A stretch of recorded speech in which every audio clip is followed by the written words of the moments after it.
Gloire à Dieu, nous rendons des actions de grâce à notre Père. Nous bénissons son nom pour la présence des églises sur la terre, pour les frères et les sœurs qui prient tous les jours pour les saints du monde entier. Que la gloire revienne à Jésus-Christ. Je te salue mon frère, je te salue ma sœur, que le Seigneur te bénisse. Je te souhaite ce matin une bonne écoute et une bonne méditation de la parole de Dieu. Ce matin, nous allons partager la parole de Dieu sur le thème « La promesse absolue ». Parce que notre Dieu, il est juste. Dans Marc, le chapitre 10, le verset 29 à 30, il est écrit « Vraiment, je vous l'assure, si quelqu'un quitte à cause de moi et de l'évangile sa maison, ses frères, ses sœurs, sa mère, son père, ses enfants ou ses terres, il recevra 100 fois plus dès à présent. Des maisons, des frères, des sœurs, des mères, des enfants, des terres avec des persécutions et dans le monde à venir, la vie éternelle. » Bien-aimé, il y a une chose à savoir et à pas oublier. Le Seigneur n'est pas un homme pour mentir, ni un fiston pour se repentir.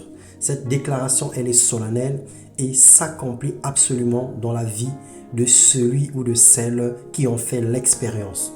Parfois, nous nous agitons inutilement. On se pose la question, si je laisse le mal que je fais aujourd'hui, la prostitution, que mangerai-je?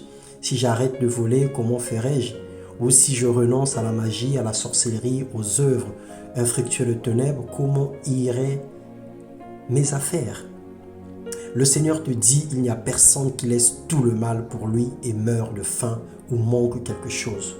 La vie chrétienne n'est pas une vie en rose, certes, parce que tout ce que nous allons obtenir, nous l'obtiendrons avec des persécutions. Mais elle est couronnée de plusieurs grâces et d'abondantes bénédictions, tant physiques que spirituelles. Dieu n'est pas injuste, dit la parole, il sait récompenser et tient compte de nos besoins, même les plus minimes. Il est juste question de confiance et de foi, de courage, et il faille oser. Le courage de faire honte à Satan, l'audace de dire non au péché, le cran de quitter le mal pour se donner entièrement à Dieu et à Jésus-Christ. Alors, mon bien-aimé, je t'encourage à expérimenter la puissance de Dieu. Fais-lui confiance, reviens à ton premier amour. Engage-toi à la démarche de la sainteté. Laisse la main du Seigneur te toucher et te changer. Demande au Seigneur de disposer entièrement ton cœur. Il dispose entièrement tout ton être, esprit, âme et corps à sa volonté.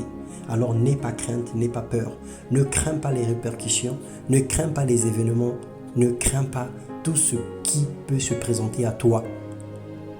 Ne te dis pas que lorsque je vais aller à l'église, mes problèmes vont encore devenir plus nombreux qu'avant. Ne te dis pas que parce que je prie et que ma situation devient encore plus précaire. Au contraire, la gloire à venir est plus que les souffrances du temps présent.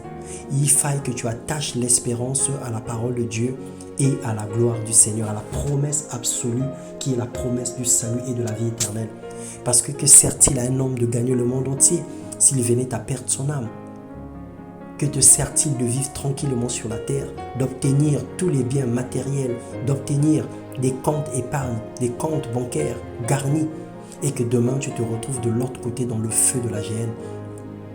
Alors accepte un peu d'injustice, accepte un peu de persécution, un peu de souffrance pour la gloire de Dieu. Parce que nul n'est plus grand que le Maître. Christ a été persécuté, Christ a connu des tribulations, il a connu des souffrances et il a été glorifié par le Père après avoir obéi à l'ordre divin. Alors nous sommes les imitateurs de Christ, nous sommes les serviteurs de Christ et aucun serviteur n'est plus grand que le Maître. Le Maître a été maltraité, il a été torturé, il a été haï par le diable. Et nous aussi, nous allons en subir les mêmes choses. Mais rassure-toi, dans tous les combats, dans toutes les persécutions que tu traverses, le Seigneur est ton guide, il est ton bouclier. Le Seigneur te protégera, le Seigneur te préservera. Le Seigneur combattra pour toi des combats visibles et invisibles. Il te fera justice et il se lèvera le dernier dans ta vie comme le Rédempteur, le Roi de gloire. Et il te préservera. Le Seigneur engage le ciel tout entier, les anges à ton service pour te garder. Donc malgré la promesse, malgré l'avertissement de la persécution, tu bénéficies de l'humilité spirituelle céleste. Tu bénéficies de la protection royale et la gloire de Dieu se manifeste tous les jours dans ta vie pour te permettre de vivre une vie chrétienne épanouie et heureuse. Alors que le Seigneur te bénisse, N'aie pas peur des épreuves, n'aie pas peur des événements. Lève-toi comme un vaillant homme, lève-toi comme une vaillante femme, comme une femme héroïne, comme un héroïque et marche à la suite de ton salut en obéissant radicalement et entièrement à la parole de Dieu. Que le Seigneur te bénisse. Garde le focus sur la promesse absolue. Même si elle tarde, elle finira par s'accomplir. Que le Seigneur vous bénisse dans le nom puissant de notre Seigneur et Sauveur Jésus-Christ. Amen.